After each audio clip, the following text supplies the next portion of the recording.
we'll give folks a little bit longer here to get in, and we'll kind of get rolling here pretty quickly with our program.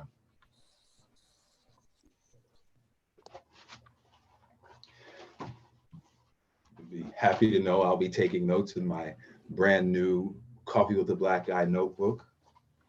I've found this to be quite useful.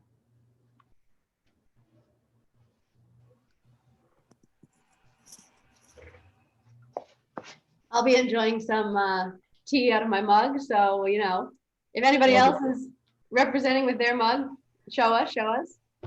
Love it. I love it. Get these products. I would like to buy one. CWABG.com. We'll drop it in the chat. Say less. Thank you. Thank you, sir. Yeah, they're really awesome new t-shirts and hats as well as the mugs. So check it out for sure. A few more folks populating in here. Dr. Chris Johnson coming in from SBCC. Dr. Charlotte Moore coming in from good old Montecito.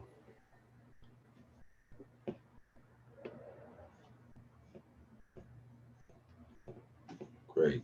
Awesome. Well, why don't we get started? And as people join, we'll welcome them in. Sure. But everybody who made it here at 7, kudos. It's wonderful to see you. I'm Casey Rogers, resident of Montecito and a supporter of Coffee with the Black Guy, and just really happy that you all took a little time tonight to join us for conversation and community. So tonight's really an opportunity to dive into what we heard on Tuesday from Nikole Hannah-Jones at the Arts and Lecture event, and to be able to unpack that and think a little bit more deeply about it and think about what it means to Santa Barbara and to our community. You know, tonight is made possible by the support from a handful of different sponsors. And so want to give a shout out and acknowledgement to them. Excuse me while I just do a quick screen share. You can see this? Yes. Super. Just to say a big thank you to the Santa Barbara Community College Foundation for supporting tonight. Thanks to Wealth Management Strategies, which is led by Guy Walker. Thanks to Robert Riskin, as well as the Montecito Journal for their support of tonight's event. So big shout out to all of these folks in our community. And then also to say that if you as an individual or your organization is interested in sponsoring a future event, which we plan to have over the coming months in 2021, feel free to reach out through CWABG.com. Before we dive straight in, just a few housekeeping items. We're all Zoom experts at this point, but keep your camera on if you can. Change your title to your name if you can, so that we have a sense of who's here. We are recording tonight, and we also have a few polls that we'll send out throughout our time together. So they'll pop up on your screen. Feel free to give your response. And it's just a good opportunity to see sort of what people are coming for and whether or not you got what you came for. I think that does it. I'm ready to turn it over to Jeff Moore, who is a resident of Montecito. He is a senior data scientist and also a member of the group that put this on tonight. Jeff. Well, awesome, Casey. I appreciate that intro, and again, welcome to everyone who is joining us tonight on the Zoom session. First, let me say I'm honored and humbled to be a part of this group, and I'm certainly honored to introduce tonight's moderator, James Joyce. So today's conversation is in fact possible because of James' incredible leadership and his connection to our community. 4 years ago, when James and his colleagues launched Coffee with a Black Guy as a social movement to bring people together, to share stories, to have conversations, to impart perspective, or frankly, just listen and learn from fellow citizens of the world. I suspect James really had no idea that bringing people together for listening and learning would soon become such an important priority for so many in our community, let alone our world, our country, especially now given the pandemic. But here we are.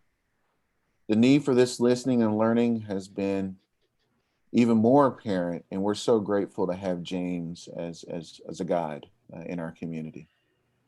So James Joyce is from Maryland, where he spent the early part of his career as a journalist before giving into his more self-destructive instincts and jumping into politics as a district director for State Senator Hannah Jackson. Since coming to Santa Barbara, James has served in a number of capacities, number of local boards, including Hub Santa Barbara, Ventura County Leadership Academy, the Lois and Water Caps Project, and the Student African American Brotherhood.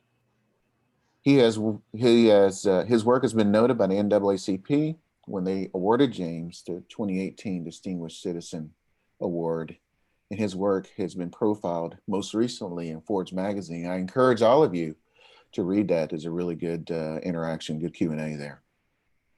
But as of March this year, James has suddenly found himself in an unofficial position of a personal consultant and educator to so many individuals in our community, seeking a greater understanding about the age-old but newly acknowledged issue of race and racism, inequity and diversity, and so on. A burden for sure, but one I can personally attest that James has certainly taken on with grace and dedication, as he does with everything.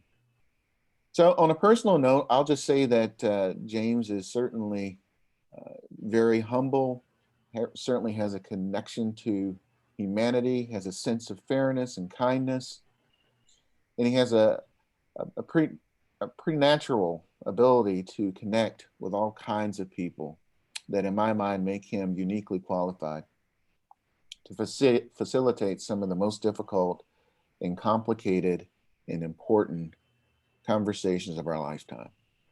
So James, with that brief introduction, I will turn it over to you and look forward to the chat tonight. Indeed, appreciate the warm welcome there, Jeff, and appreciate all the work that everyone on the committee has been doing. We keep talking about this group. We don't really have a name. We're just a group that kind of been getting together and doing things. And so I know that question may be churning in the back of a couple of folks' minds there. Wanted to go ahead and quickly address that. We do have a special guest with us this evening. And I'm very pleased to have her join with us. I immediately reached out after Tuesday's conversation with Nikole Hannah-Jones with Ingrid Banks, the chair and professor of the UCSB chair of the Black Studies Department. And she was moderating the conversation and a little bit of fangirling with Nikole Hannah-Jones on Tuesday. But we all were, because it was such an electrifying conversation, and so many issues were hit right on the head of the nail. And so, there's plenty to unpack here this evening, but definitely wanted to bring a warm welcome to, as she's told me to call her, Ingrid, because all of these PhDs often tend to be very humble as well. So thank you, Ingrid, for joining us here this evening, and very much looking forward to some of your conversations and thoughts on your conversation with Nikole Hannah-Jones. I wanted to kind of kick things off here because there was something that was shared, and I kind of, in academia, you kind of look at you try to look at the thesis, or the thesis statement of what you're doing. And from Tuesday evening, what I was taking away from the conversation was the statement and the sentiment of how the Black American story is the inconvenient story for America. And I mean, I just thought that that was just a very powerful summation of absolutely that's what it is, because our truth is what has been denied. That's what this whole racial reckoning has been. And now that denial can no longer happen, it definitely gets folks uncomfortable. It's a place that we don't have a whole lot of familiarity, some of us in our communities. And so thus the need for such conversations to unpack some of these such things.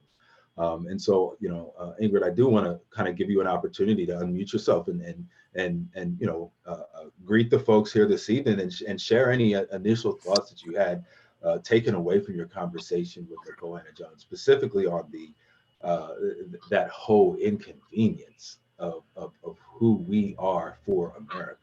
Yeah, yeah. Thank you, James. It's so great to be here with everyone, and, James, I have to say, I actually left Santa Barbara 2008. I actually moved to Oakland, and I lived in Oakland for 10 years, and I moved to LA a little bit over a year ago. So I didn't even know about Coffee with the Black Guy, because when I'm in Santa Barbara, I am literally just on campus running classes, meetings, everything. So this is great. I'm so happy to, connect with you, to know you, to know everyone, and I got to actually sit with Nikole Hannah-Jones again today. I've been stalking her, all right? We had a very intimate conversation with a group of Black Studies graduating seniors who are working on their honors senior thesis. And also we were joined by my good friend and colleague, Dr. Terrence Wooten, and we had a blast. I mean, those of you who attended, you see the force that Nikole Hannah-Jones is, right? And what she does, James, you're absolutely right. I mean, she centers Black people and African-American history within this narrative of the Republic that doesn't start in 1776, but it starts in 1619. And, I'm thinking about what you said, James, our inconvenient history, our inconvenient place within, this national narrative. We are inconvenient when our true story is told, right? When we talk about slavery and lynching and Jim Crow segregation.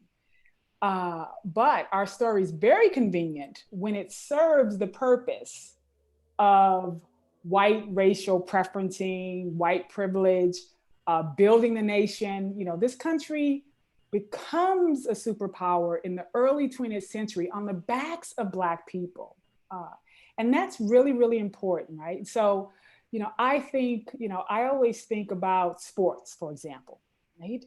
Of course, folks want to, be around Black people, talk to Black people when it comes to sports, right? Football, basketball, I'm always telling my, students this. It's like, all of this anti-affirmative action, rhetoric.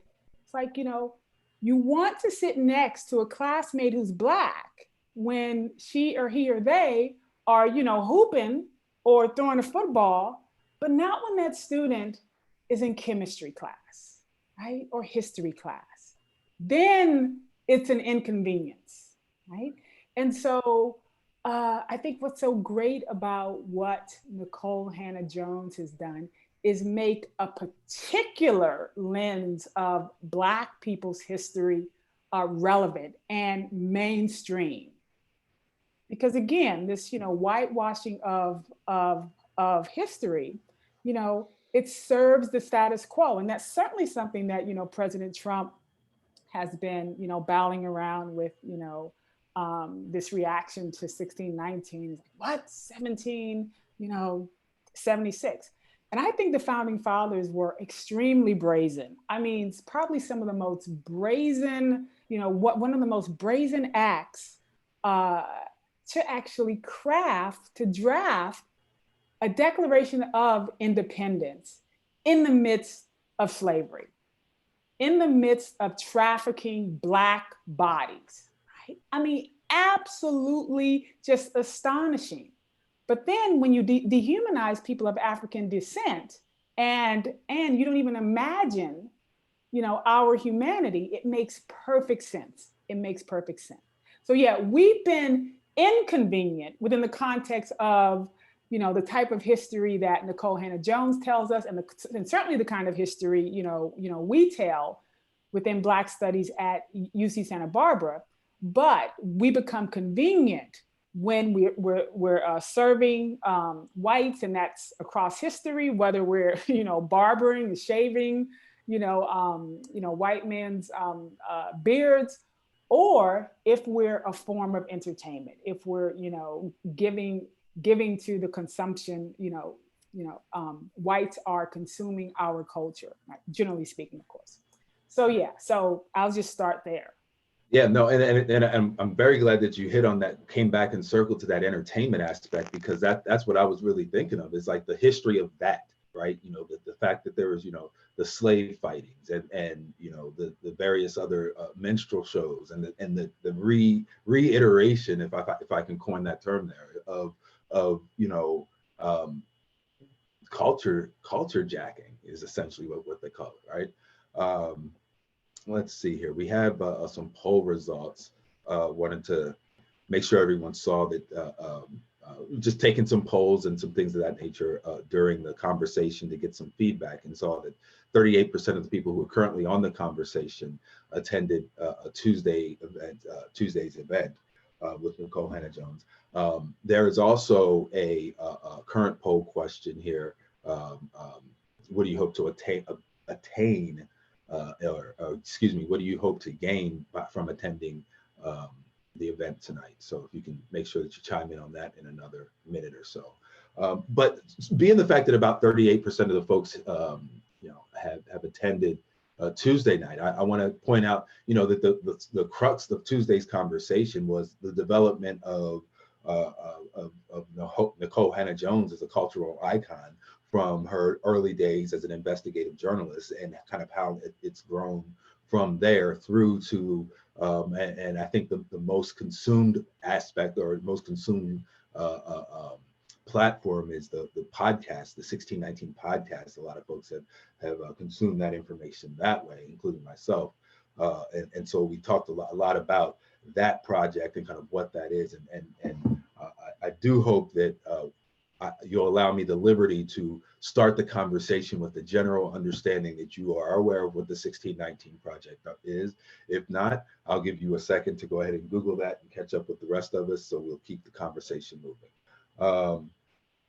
But as we're doing that, I wanted to make sure that as we do engage the conversation, remind you that, you know, there's multiple ways that you can join the conversation. You can either raise your hand like this, and I'll try to catch it on the screen, or Casey can help out and help identify that for me, or drop some questions in the chat. And I did see one in there already. I do not have any specific announcements or anything to make, and this is not the platform. I definitely want to keep these conversations to the point at hand, which is race and reconciliation, and building that within our community. And so we'll continue along with those conversations and questions this evening. Another poll question that we have here, and make sure that, let me see here, share the results from the poll questions this evening. Everyone feel free to take a look at that, and that'll definitely help direct our conversations here this evening. So thank you for your participation in that.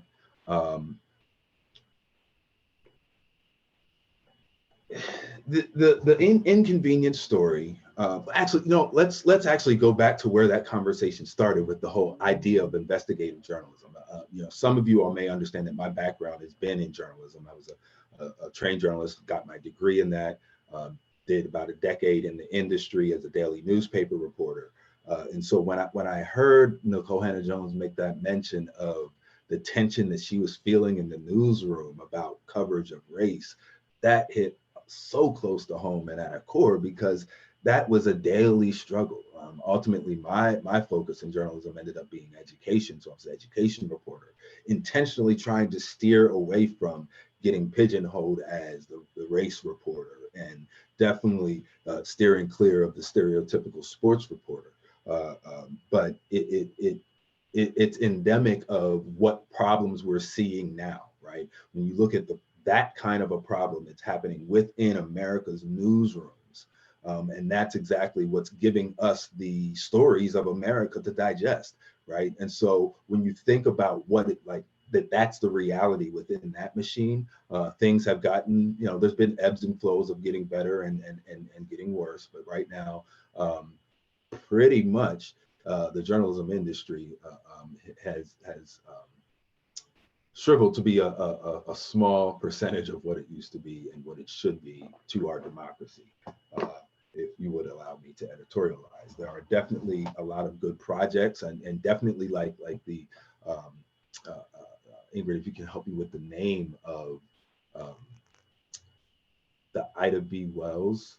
Oh, the Ida B. Wells Society for Investigative Reporting, founded in 2016 by Nikole Hannah-Jones and a couple of her peers. Yeah.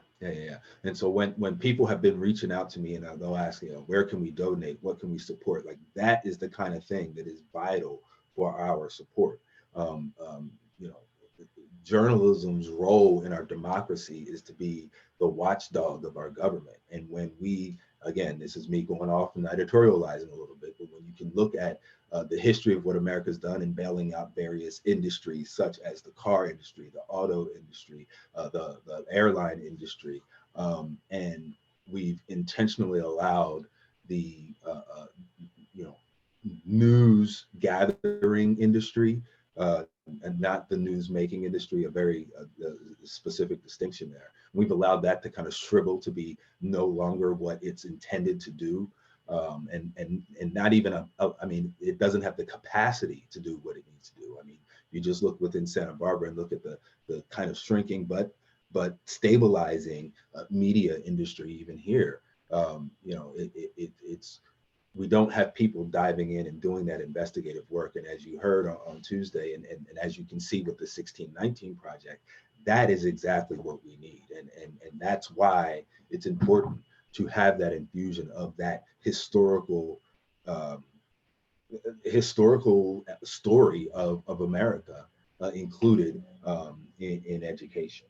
I do want to make one quick pause here to wish everyone who is celebrating Hanukkah tonight on this first night, a happy Hanukkah. I know there were a few folks who sent messages to me and said that they weren't going to be able to make it because they have family events going on.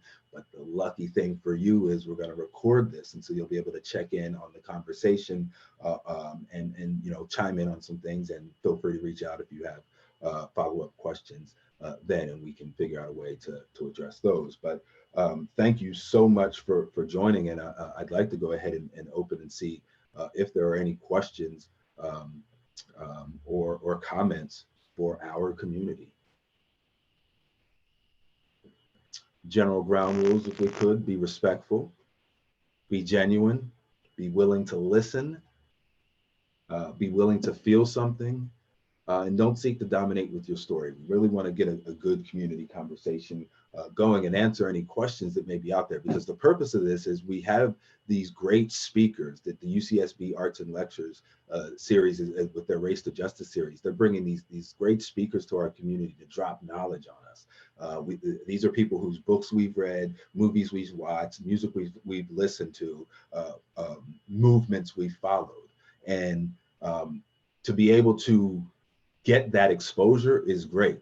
Being able to find out and talk through ways to apply that and how that connects with our community and our daily walk through life is extremely vital to making sure that this is more than just a moment and is indeed a movement to a better place. And so that's what the goal and intent of these conversations are.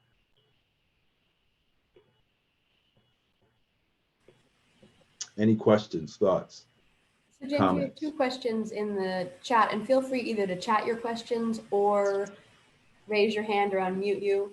One has to do with the Marshall Project, and the other has to do about integrating 1619 into schools.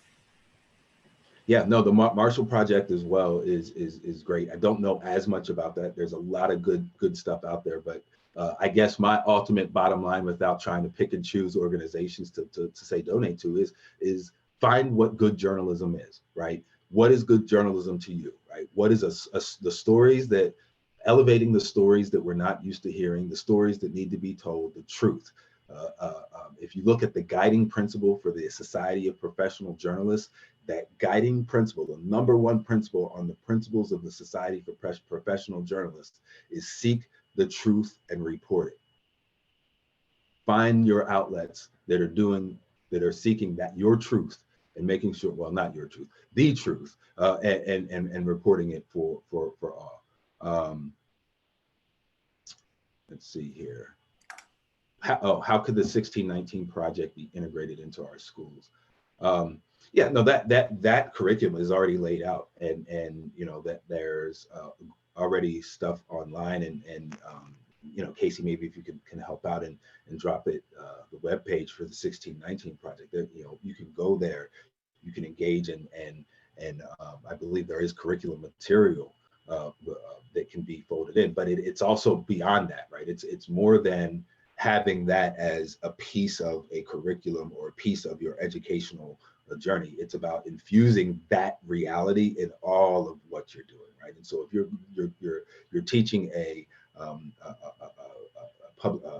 creative writing course, you know, making sure that you're finding creative ways to make sure that this real truth is being intertwined into those lessons. Whether you're looking at physics, right, and you're looking at in creations and inventions, looking at the truth of that, right, you know, knowing that the fact that necessity is the mother of all invention, and the reality of who was doing any work throughout the creation of our country. There's a lot of things that I question about what we've been told about who's invented what, and so there is greatness in this here blood.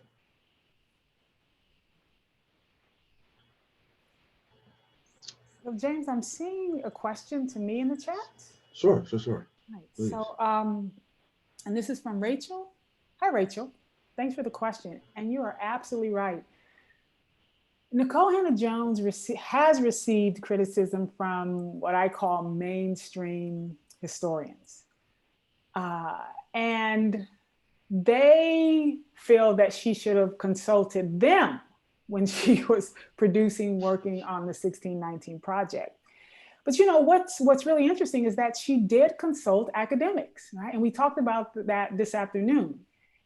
But, you know, historians have done this work, but they've done it in such a way in which they basically just talk to their peers, you know? So, you know, academics, you know, I mean, you know, we are very, you know, good at this. I mean, I don't want to put myself in this because I like to speak to a broader audience. But, you know, academics, you know, it's like, well, I'm writing this book for my peers, right? Not for a broader audience. And there's just hating going on because what Nikole Hannah-Jones has done is mainstream African-American history. That's what she's done. And of course, she's done it through, you know, the vehicle of the New York Times. I mean, I know so many historians who wish that their work was embraced. But again, you know, they're not writing, you know, I mean, you know, even the essays in the 1619 Project are just beautifully written and they're accessible. I mean, there are historical texts that, you know, are very dense. You know, you start falling asleep on this stuff, right? But also there are historians who haven't centered Black people in the whole narrative of our nation, right? And so then they want to criticize Nikole Hannah-Jones for you know, doing that. So, you know, I think that that's certainly part of it. I also think that, you know, this whole issue of you know, only historians can write historical texts, right? Especially, but only academics can write, scholarship, but only historians can write academic text. And how dare a journalist even, enter our space? But, I think about Isabel Wilkerson, and she's coming too, James. And I think a number of you all know Casey. And she's coming next month. And her latest book is Cast. And I'll be talking to Isabel Wilkerson as well. I'm just so lucky to just be having these opportunities. I get the fangirl again, James. Yep. But, her first book, and she's a Pulitzer Prize winning journalist, right? A Black woman. And her first book, The Warmth of Other Suns, like this epic history of the Great Migration, from like World War I all the way to the early 1970s.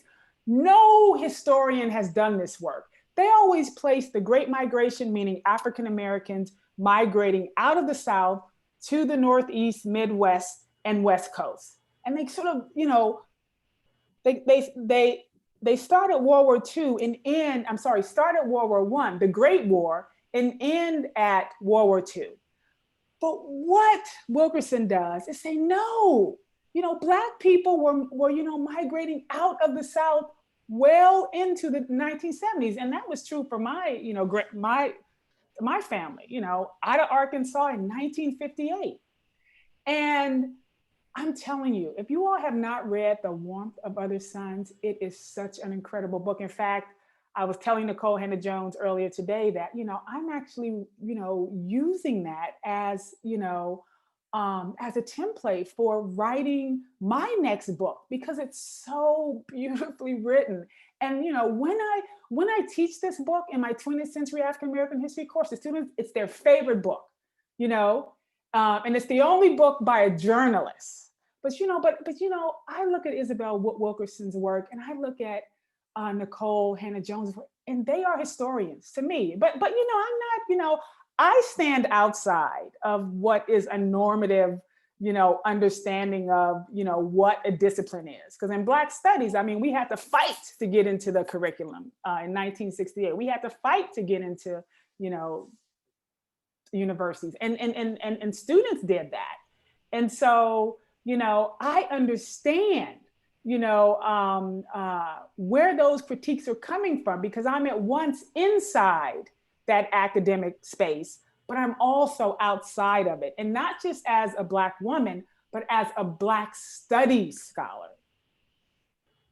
Yeah. Yeah. Well, and I'll put it real bluntly. It's like, when those historians are fact checking, where are they going? They're going to newspaper clippings. So yeah, just get over it.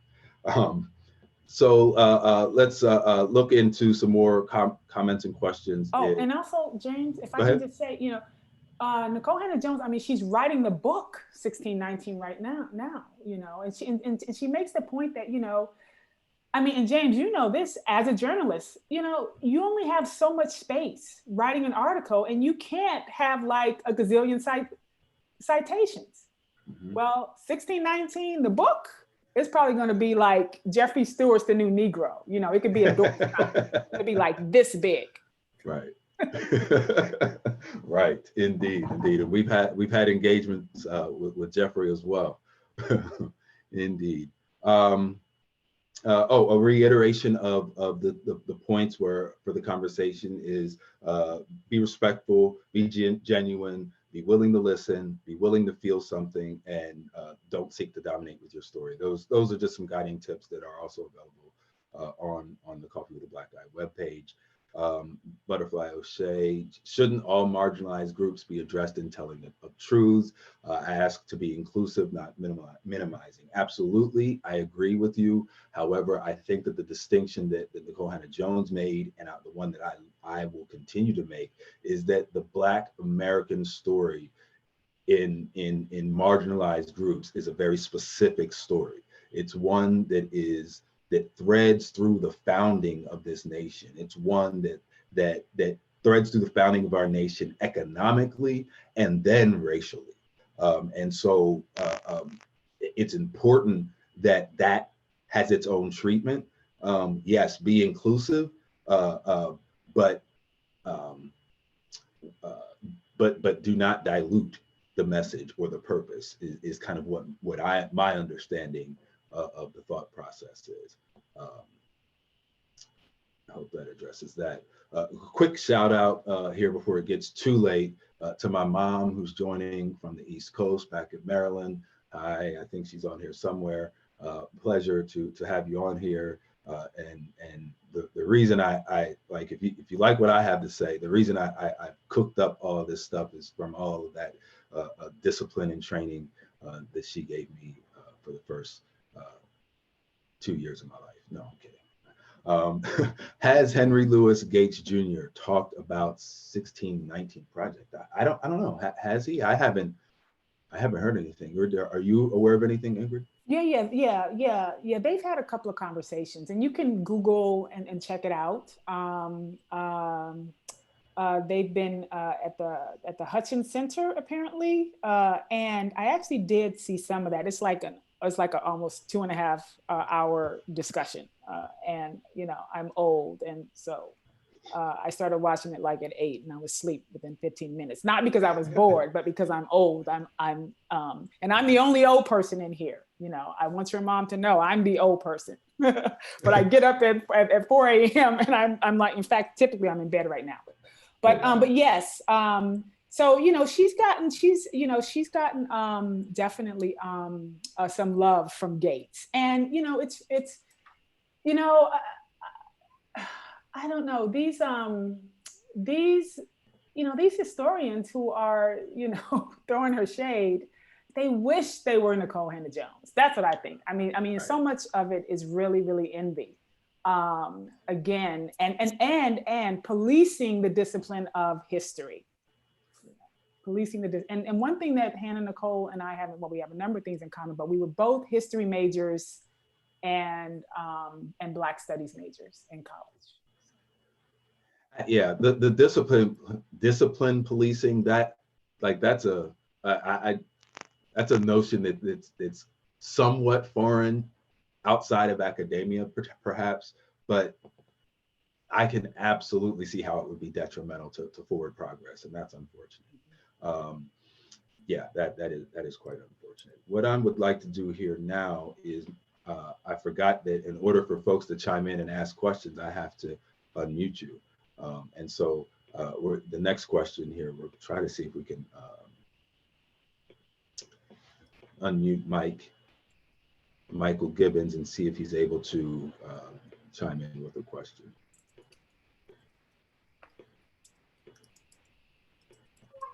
There we go. Hey, how's it going, James? Going well, brother. You were a bit chopped up there at the beginning, but good to hear you loud and clear now. Yes, okay. Sir. Yes, sir. Good. So I had a question, and I posed it on the chat, but I'll go ahead and just put it out here now. So I guess one of the things that I have, and I don't know if it's a question, maybe more of a comment,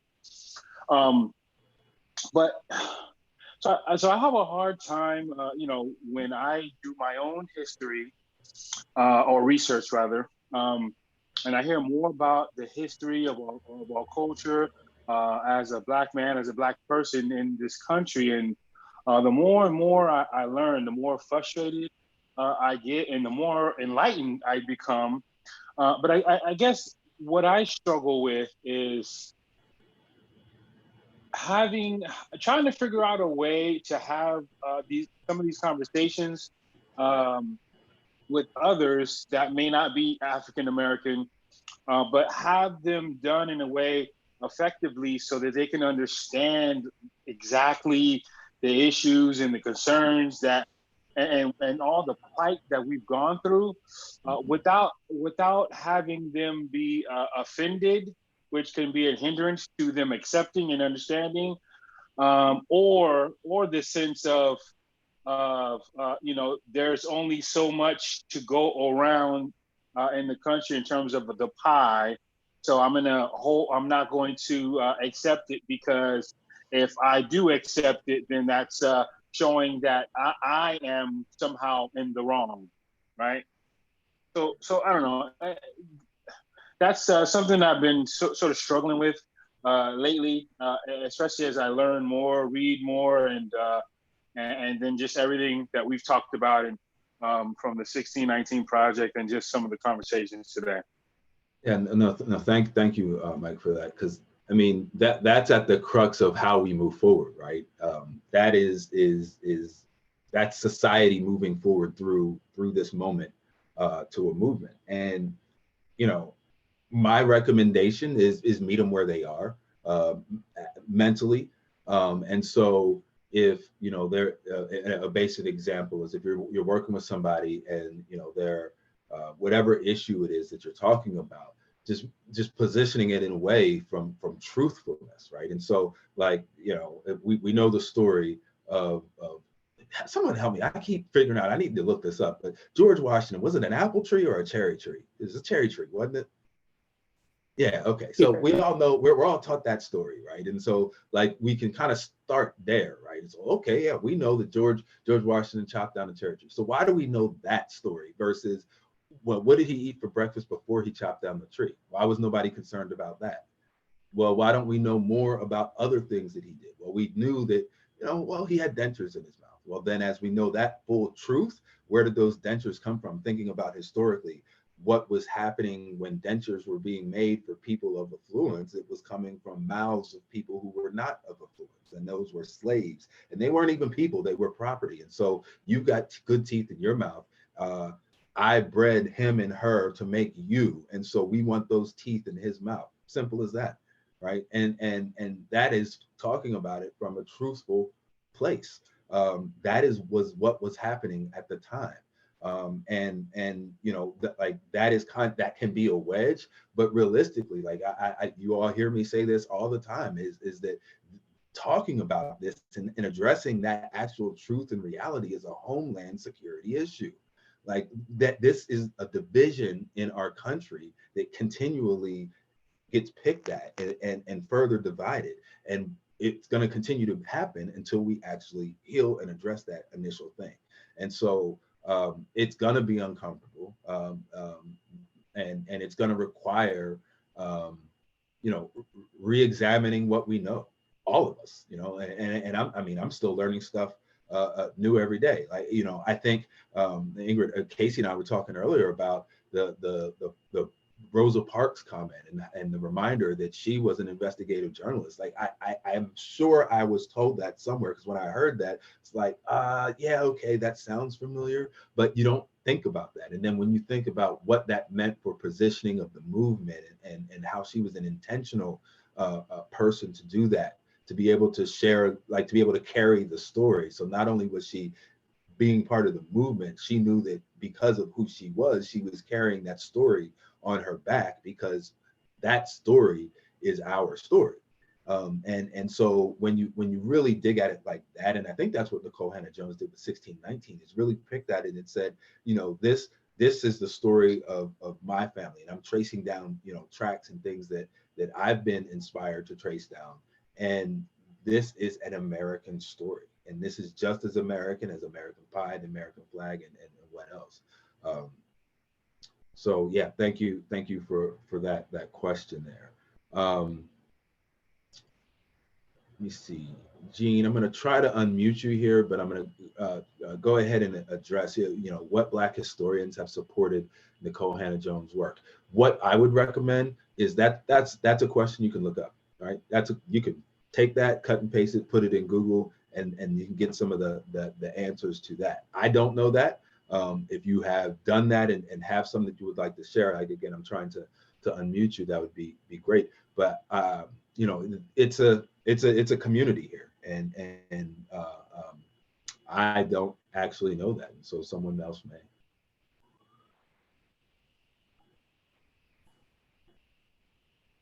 Good deal.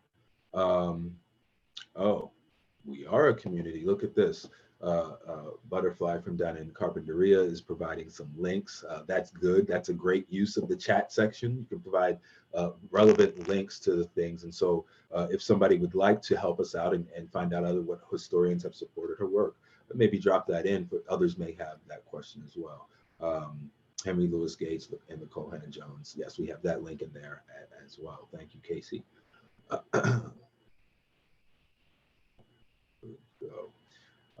Any other questions, thoughts, comments? Jean, did you want to chime in with something? Did you have something? Not particularly. I am really just starting to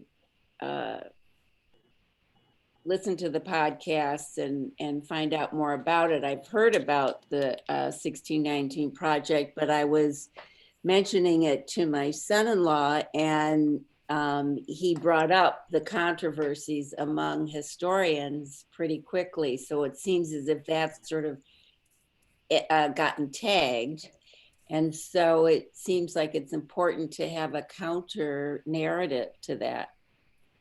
Absolutely, absolutely. And thank you for sharing that, because that, I mean, that is like, that's the key of what we're doing, right?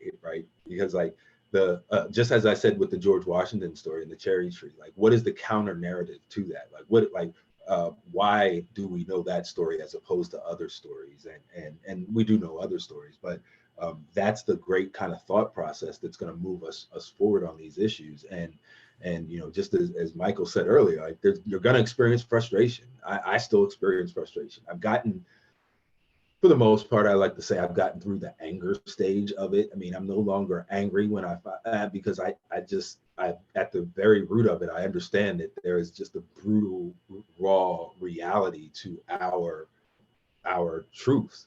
And so anything from there, it's not going to surprise me too much. And so it also gives you the desire to dig and learn more. And so then, and particularly that's something that I've done.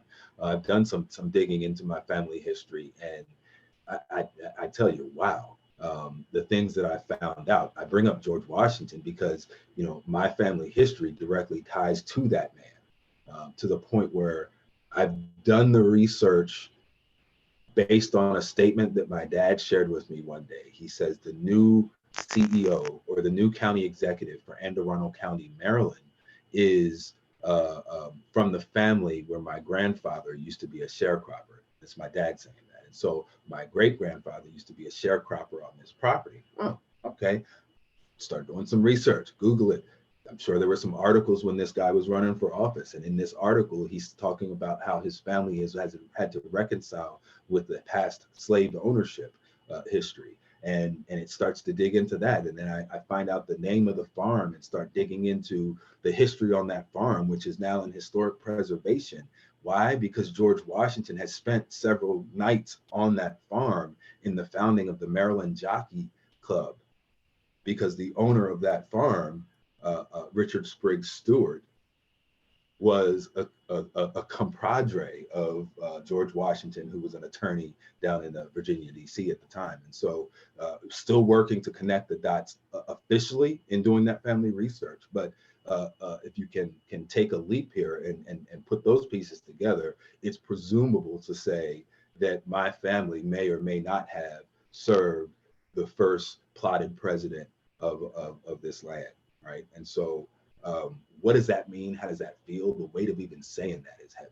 But at the same time, that is the real thing. That is what America is, and that is our real authentic truth. Let's see, Jean, you're still unmuted there. Yeah, go ahead. So watching the debate on Sunday, I feel like I've been hit in the gut. And I think that this whole conversation that we're having today to bring it to things that are happening right now, for example, that debate. I mean, I was so embarrassed to be a white person watching that debate. Remind me, now, which debate on Sunday? The one between Loeffler and the Reverend. Yeah, Raphael Warnock, yes. Yeah, I didn't watch it myself. I've read some stuff on it about that embarrassing feeling about it, but at the same time, like that is a real snapshot of America, right? Like this whole thing of just, you have to be exceptional and Black in order to make it. Like mediocrity is allowed. Like that is allowed for anything that's not, mediocrity is not allowed for anything that's not white. And I think that paints a clear picture of that. I'm going to share the results from our poll here real quickly. Did I do that already? I don't think so. The second poll that we had.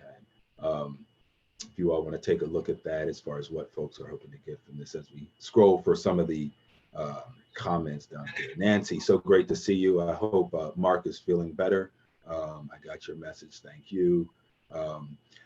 Yes, Gwen Laurie, publisher of the Montecito, has been encouraging me to write a book on, or some sort of article on my family history, which I will intend to do at some point. I definitely want to have more research done on that, and I need to be touching bases with my sister, because we've been working with a research team back in Maryland to try to make that happen. A team at the University of Maryland. So more to come on that at some point. Wow, are we really almost at 8 o'clock? My gosh, the time flies when you're having fun. Can I respond to what Jean said? Please do. Jean, thank you so much for that. You know, one of the things that's happened in this history is that, you know, Black people have been placed in the box, right? You know, we are a monolith. You know, there's no diversity. And, you know, you shouldn't be embarrassed by Trump or Loeffler, you know, because white people are not a monolith either, right? White folks are diverse as well. And so, there are, white people who are racist. There are white people who are anti-racist. But I think it's important, when we're having these discussions, and I have these discussions about race and racism in my class, and I'm not interested in getting into a debate on who's racist and who's not. That's counterproductive. What I want students to think about is, well, what constitutes racism? And if we all agree that, racism is a social problem, who does racism harm?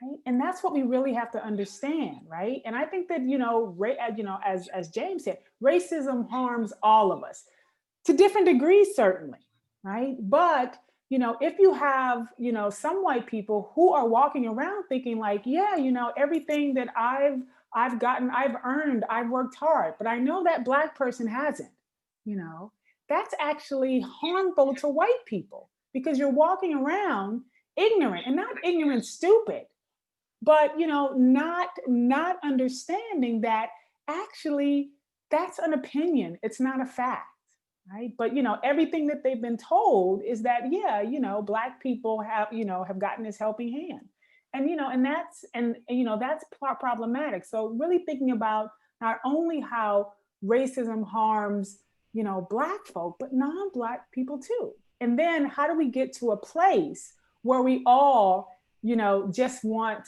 to see a nation in which, race doesn't matter. I don't know if we're going to get there in my lifetime. We have, never gotten there, but, I think that becomes important. And racism hurts all people, because when I can't show up to my community, my whole self, you're losing out.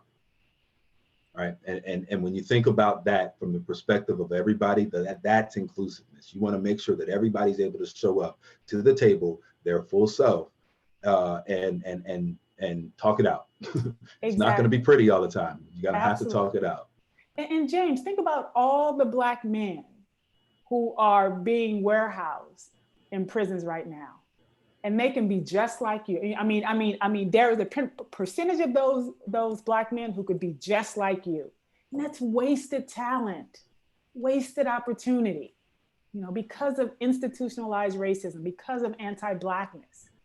Think about that, y'all. We could have 500,000 more Jameses. Wouldn't the world be a better place? Oh, thank you so much. Absolutely. But it's also about criminalizing lifestyles, right? It's once a lifestyle has been criminalized, and we'll talk about that linked back to slave patrols, right? When when your lifestyle has been criminalized, you have to walk around and show papers when the slave patrol says, hey, show me your papers. Like that is like that relationship does something to you mentally. And there's still historical connections to that in the way that we're looking at policing. When you look at, the most recent, if you all haven't heard the name, Casey Goodson Jr. in Columbus, Ohio from Friday, right? That's the latest of the issues to be outraged about, and as if we need more. Yeah, so great. Gail Osharenko, thank you so much for your question here on about what issues we should be working on in Santa Barbara and how activists can make progress. My recommendation on that is that the conversation has to be the start of it. So meeting people where they are, come to this understanding, and then from there, allow those conversations to inform your actions and inform how you maneuver throughout your world, right? And so let that inform how you spend your money. A great example I say is, coffee with a black guy. So the idea is that I'm going to have coffee in this mug, right? Well, I'm very conscious about where I buy my coffee from. I buy my coffee from a company called Black Coffee Company. It's a Black-owned coffee company, right? And so when you can support with your dollars, you can support with the things that you're doing. If you're going and buying things from Amazon, there's a WeBuyBlack.com. It provides many of the same items, but just not brand name, quote unquote. These are from Black-owned companies. And so that's one thing. When you're talking about organizers and activists, what can they do to make progress? I think we're doing a lot of great work. We have a very specific and unique community here.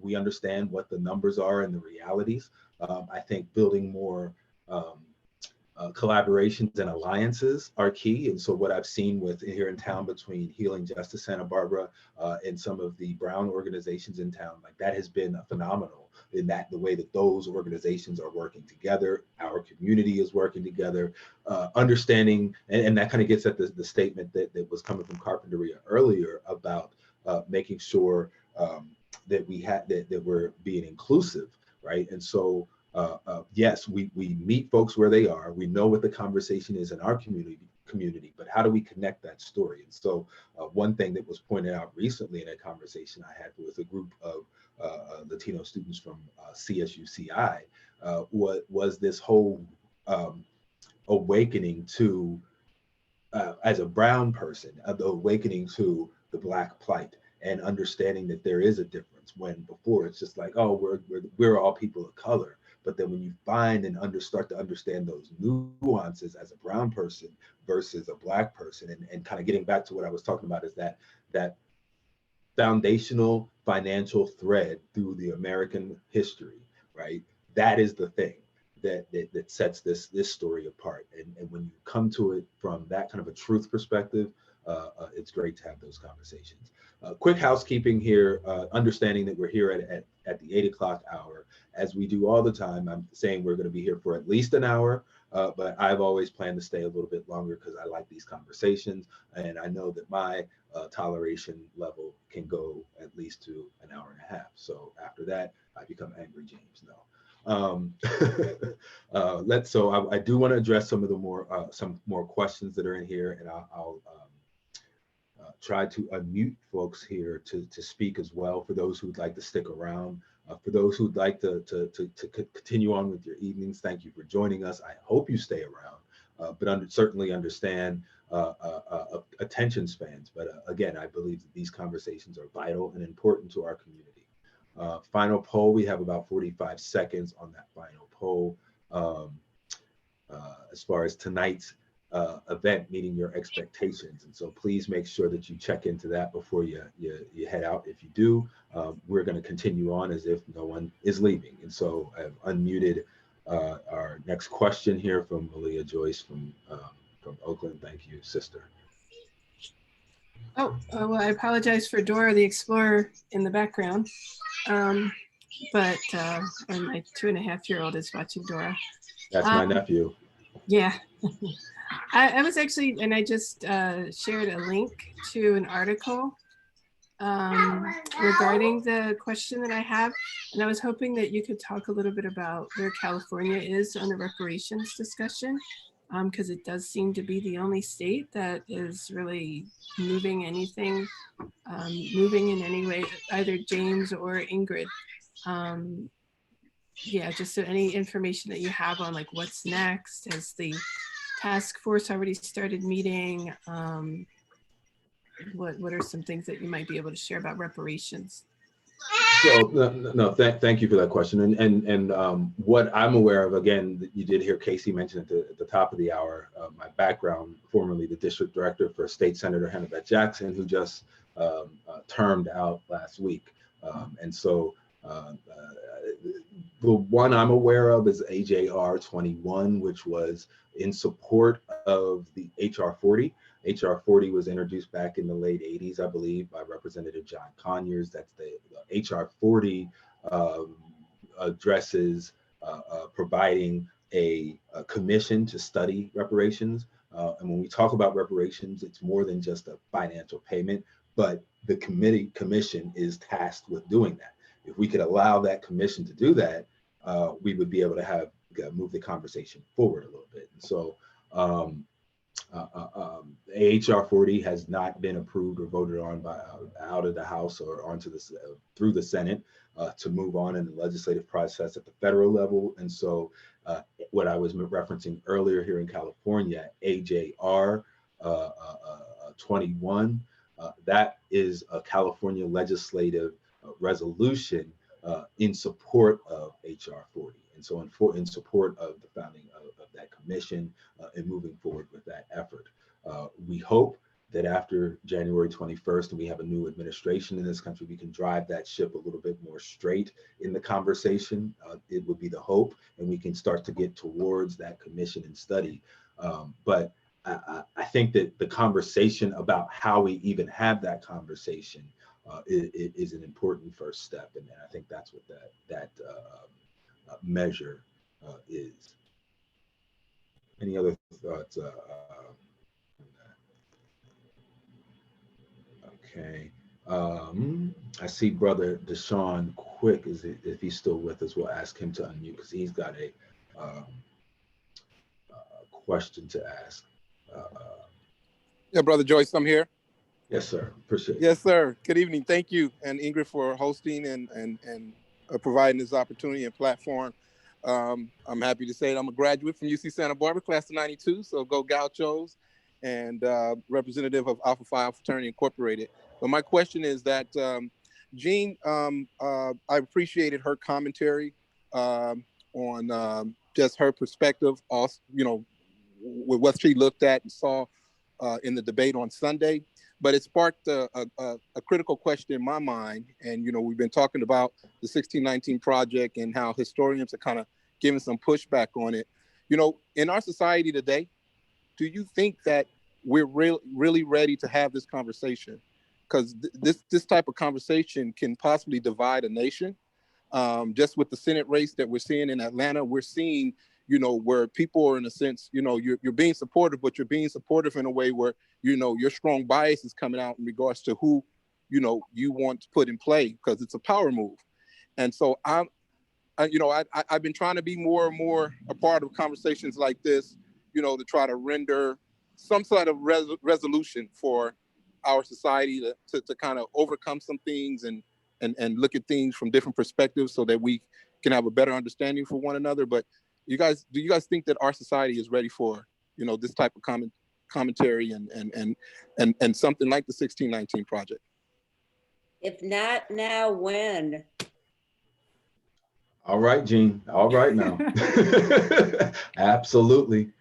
Absolutely. If not now, when? Dr. King, yep. Why we can't wait. And Deshaun, it's not the conversation that divides the country. It's injustice, it's inequalities, it's racial injustice, gender injustice, injustice based on sexuality, economic, class injustice.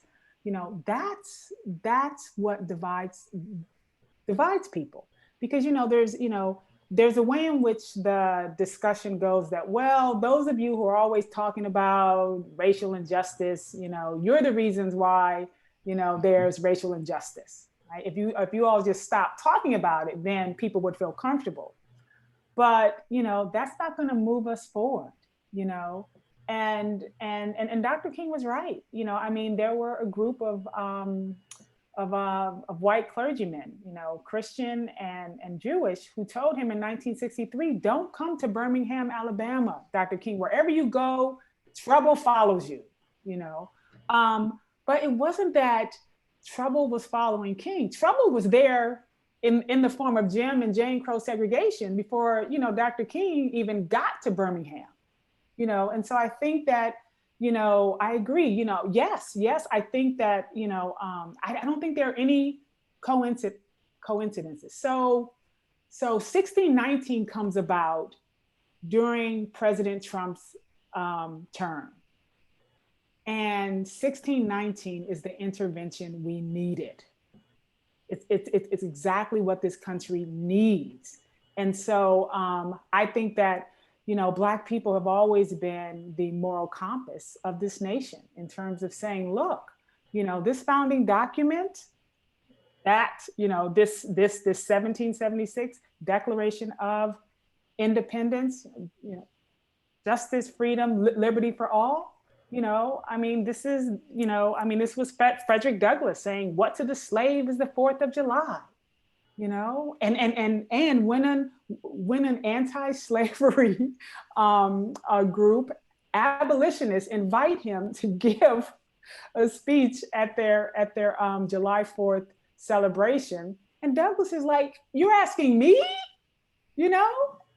unescaped slave." So what Douglass does, he says, "I'll do it, but I'll do it on July 5th," and he does it on July 5th, but he calls the country hypocritical. He calls the Christian church hypocritical. And so he needed to have that conversation. He needed to do that. And we have to keep being the moral compass, regardless of the color of our skin. And just think where we would be right now if we didn't have 1619. In the midst of a Trump administration and Trumpism. And quick, what you're essentially asking is, are we ready to have a conversation on truth? And I would say that any answer other than yes would be un-American. Robert Dennis has got a question. We'll try to unmute him here. Deshaun, did that answer your question? All right. So yes, thank you. Yes. Thank you. Wonderful. Thank Robert, you, pleasure. Always good. Thanks, Dr. Banks or Professor Banks. Thanks, Ingrid. Thanks for just a great question. Sorry if I have a list. I got braces, so I'm just going to work through this. So one thing that I've really taken from not only the 1619 project, and you had a really good analogy about George Washington cherry tree. Something that's always been, I think, I don't know, most people should wrestle with. February is coming up, Black History. It's also Gay Pride Month. As America comes into an acceptance of a multi-gender, multicultural relationship of its own identity, I think the hardest thing is, how do you wish someone a happy Black History Month? And the reason why is because you have to acknowledge the strife, the struggle, the tribulations, but you also have to acknowledge the triumphant, the Jonas Silks, the amount of give back. And Professor Banks, you spoke to this earlier about, like, and so did James, and so did a few other people, about you could not have this society without it being upon the burden of the individuals that literally built this country. And I think it's a very difficult burden that we don't really talk about as to what's coming up. I mean, we're in December. Happy Hanukkah to those out there. Again, shout out. But I think we're looking forward to, as a Californian, I lived in Chicago. In Chicago, we recognize Martin Luther King Day. In California, we recognize Cesar Chavez Day. There ain't no problem with any this, that, and the other, but why can't we have both? So I guess what I'm trying to, in summation, say is I think that glossing over a fact of saying as simple as Happy Black History Month might be a simple, easy road to a conversation that might be a lot more difficult than what people are ready to hear. That I'll take my thing off there. Yeah, no, thank you for that, Robert. Yeah, I mean, I guess I'll start it with saying that Black History Month isn't for us anyway, right? Like we know we're great.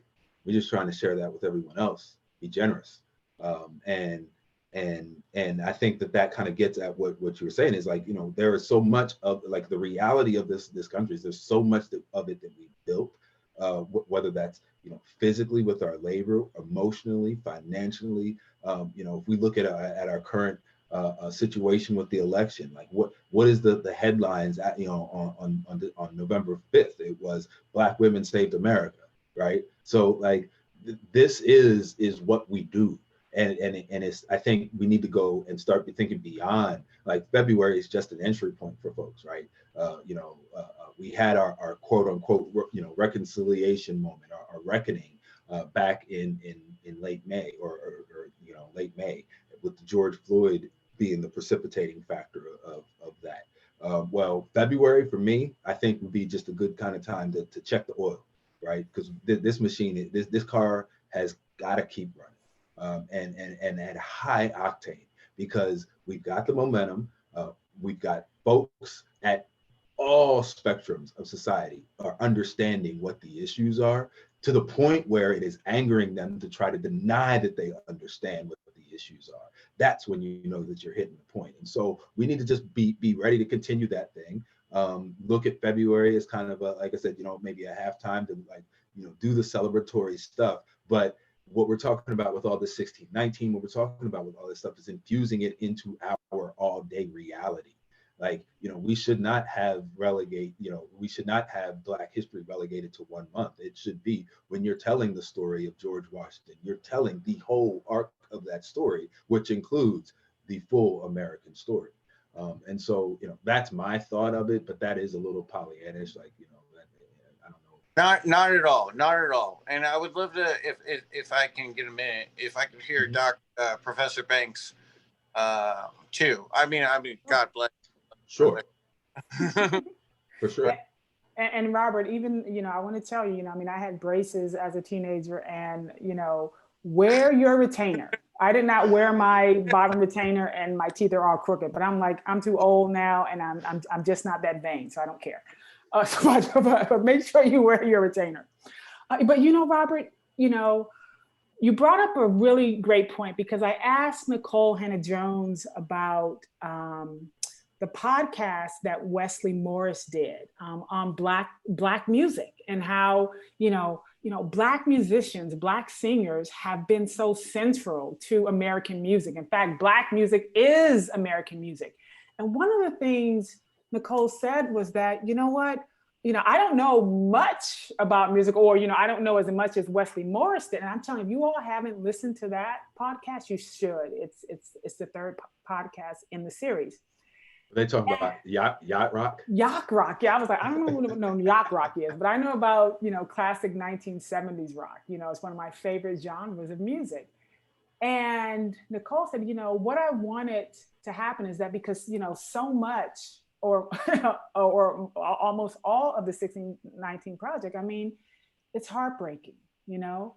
And she said, I wanted something to show, you know, how Black people actually, you know, have experienced joy in the midst of pain. This is the old Frankie Beverly and Mays song, joy and pain like sunshine and rain, right? And so, I was like, yes, and we pretty much ended on that, in spite of institutionalized racism, in spite of Jim Crow segregation, in spite of anti-Blackness, Black people have carved out these spaces where we, laugh and, cry, but cry from laughter. We love, we feel, we, produce, this amazing, culture. And that's important because it can't all be, strife and struggle. But, because I think that, wow, Black people have survived so much, and we come out, smiling. I mean, it can be exhausting, not smiling, but exhausting living in a country, that doesn't want to recognize your humanity. But, but I love that. I love Wesley Morris's podcast. Because I was literally just, like doing something around the house, and I had my earbuds in and I'm listening, and all of a sudden, Players, Baby Come Back comes on, and that's one of my favorites. And I was like, what? Wait a minute, what's going on? What does Players, Baby Come Back have to do with the 1619 project? Well, everything. And so, but that was, even though there's this discussion about Blackface minstrelsy, it's still about, how Black people have used music, and even when I listen to, and I played this for my students yesterday in the last day of class, even when I listened to Sam Cooke's 1963 song, A Change Is Gonna Come, and, Cooke writes that after just seeing civil rights, activists being pummeled, right, by police officers. And there's a sadness to that song, but there's also some joy there in the way that Sam Cooke himself sings that song. It's absolutely beautiful. So like, within the pain, that like painful story, there's still beauty in the way that Sam Cooke tells it in terms of how he sings it. So thank you for that, Robert. Thank you for that. I just want to say thank you both.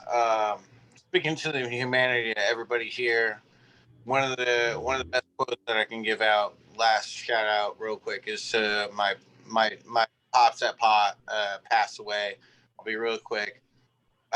He says that a tear is when your body has too much emotion and it's got to get it out.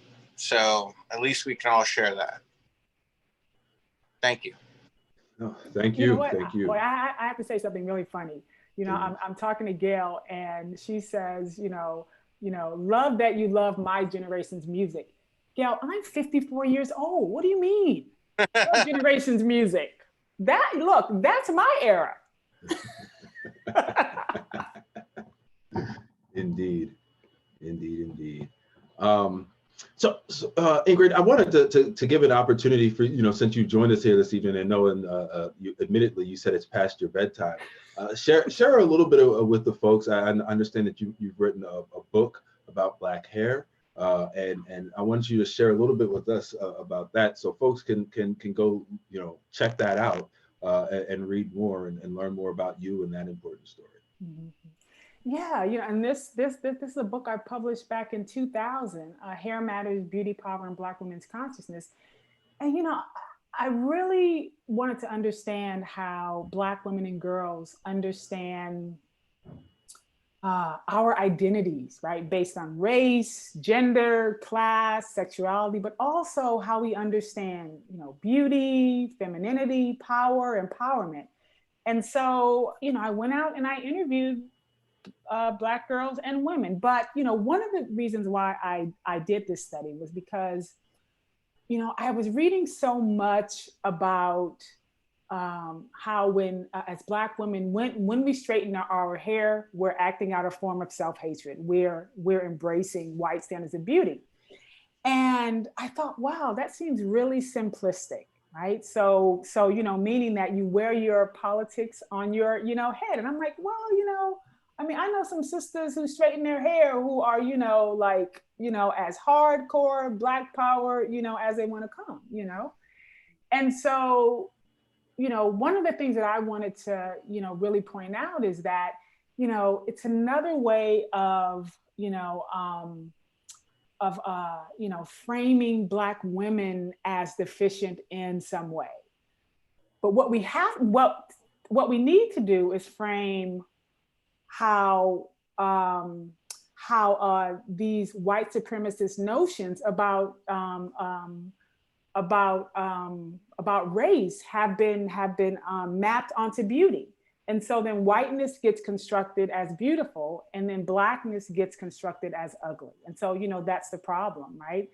But, you know, but no one had, you know, done a study like this. And there were, you know, Black men, psychologists like Greer Cobb's 1968 in Black Rage, in which they were, you know, just like chastising Black women for, you know, straightening our hair. And, you know, for me, you know,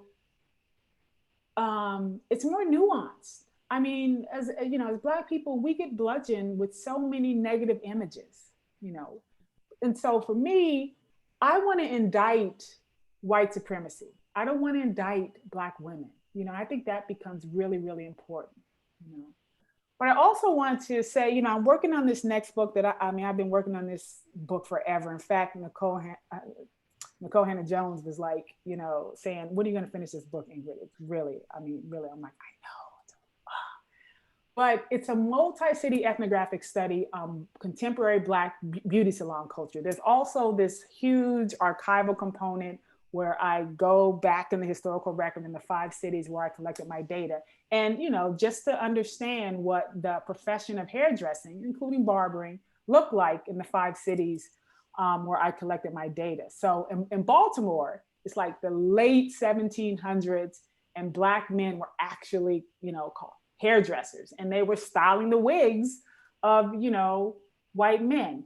But, you know, one of the things that I get to do in this text is really theorize contemporary manifestations of integration and segregation, because even though these are predominantly Black spaces, there's actually racial integration that's going on. I mean, and if you know the history about beauty salons and barbershops, they have been racially segregated. But what I get to do, and these are still, you know, predominantly Black spaces, but I get to look at integration from the perspective of a predominantly Black space and business space, because, you know, typically integration is framed within the context of Black folk or other, you know, other folks of color entering predominantly white spaces, schools, businesses. But here I get to flip that and see, you know, how, whites entering these spaces interact with Black people. Because remember, when Black people were trying to integrate schools and lunch counters, we were met with violence. But that's not happening in these predominantly Black spaces where whites are coming. And so what I call it is ironic integration, because we don't expect it. We don't expect integration from predominantly Black spaces. And given the history of the pushback to desegregation or integration, we're talking about understanding integration from this humanistic standpoint. And, you know, when I talk to, you know, Black women who were like in their 60s and 70s who were still styling hair, they said, you know, Ingrid, we know what it's like to walk into a space and feel unwelcome. We don't want, you know, our white customers, our brown customers, our Asian customers coming in here and feeling that. And then, of course, there's the money aspect too. Of course, these are businesses, you know, I mean, everybody's money is green, right? But I'm very excited to finish this book and to tell this story. And you know, racial integration is just one of the ways that you know, integration enters these spaces. There's also gender integration, there's class integration. That's not really anything that's new in terms of these spaces. But, you know, there's also integration based on sexuality, and then the kinds of tensions, intraracial tensions that happen within these spaces as well. So I'm very excited about this book. And when I finally finish it, James, I'm going to come And and then I'll have all my coffee with the Black guy gear. I'll have everything. I'll have a mug. I'll have a hat. I'll have everything. Well, then I'll be having all my stuff on and reading your book. So Right we'll be cheering you on to finish that up, because your excitement is infectious on that, and Very excited about it. I'm excited to kind of see the completion of that at this point, understanding the writing process quite a bit. One thing in closing I wanted to say on that is that what that made me think of is the root of Black and white. When you're talking about, where did we get this notion of beauty and things of that nature, and understanding that, white is the absence of all color and Black is the presence of all color, right? And so when you think about why these Black spaces are more inclusive, is because they're inclusive of all color, right? Why are some of these white spaces not as inclusive? Because they are quote unquote pure from any other color and treatment. And when you think about that root of kind of how we've been socialized, as you thread it through all of these other things, I mean, okay, I get it. It makes sense. And so we need to rethink about how we think about those things, and it kind of gets at the issue of the importance of language and moving on beyond that. All righty, great conversation. I love this stuff, and I could be going all night, but you'll get sick of me. Want to definitely thank everybody for coming out. We do this in conjunction with the UCSB Arts and Lectures, and so really trying to create some wraparound programming and community conversations to help us move forward, but also other things that I'm doing with Coffee with the Black Guy.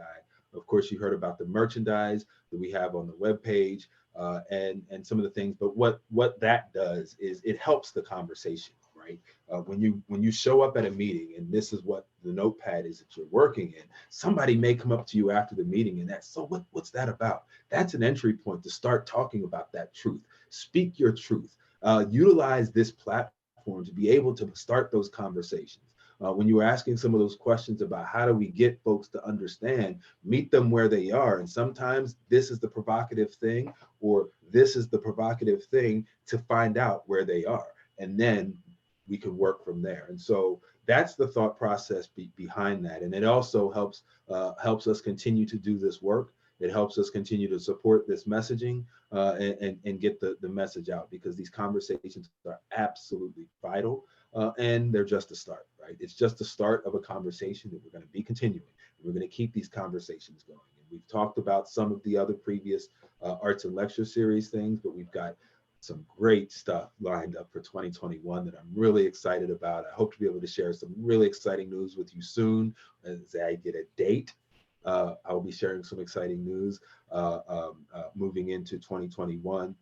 But really thank you all for joining this evening. Make sure that you tap in to this stuff, and how you can do that is you can follow Coffee with the Black Guy on Instagram, Facebook, Twitter. When you hear the name, the letters CWABG, it doesn't ring. I've been practicing for years, but it just stands for Coffee with the Black Guy. So if you can remember that, you can remember CWABG. Be sure to check us out. Please stay healthy, wear your mask. Thank you, Ingrid, for joining us and dropping great gems on us. I know our students in this community are just, I want to talk to the students that have been in your class, because I'd just be interested. When we heard you on Tuesday night, Casey and I were like, I kind of want to crash your course now, because it just seems so exciting and so vital. And so, it is an absolute treasure and gem to have you educating our young minds. And just as you said, for me, we need to go ahead and replicate you throughout all universities. So this isn't a one-off. It is infiltrated throughout the system. And so thank you for that. Thank you for joining us, and keep doing what you're doing. We're rooting for you, finishing up that book. Thank you, James and Casey. Indeed. And Jean. Thank you. Thank you. Yes. Indeed. Thank you all for joining. We'll stay on here for a little bit in case you all want to grab some of the links that are in the chat. I don't want to cut that opportunity off for you, because again, this is a community. But if you want to grab some of the links that are in the chat, that's some great follow-up stuff about what we were talking about here tonight and beyond. So without further ado, again, happy Hanukkah, happy holidays as we move into, and geez, let us get past 2020 and into 2021. Thank you so much.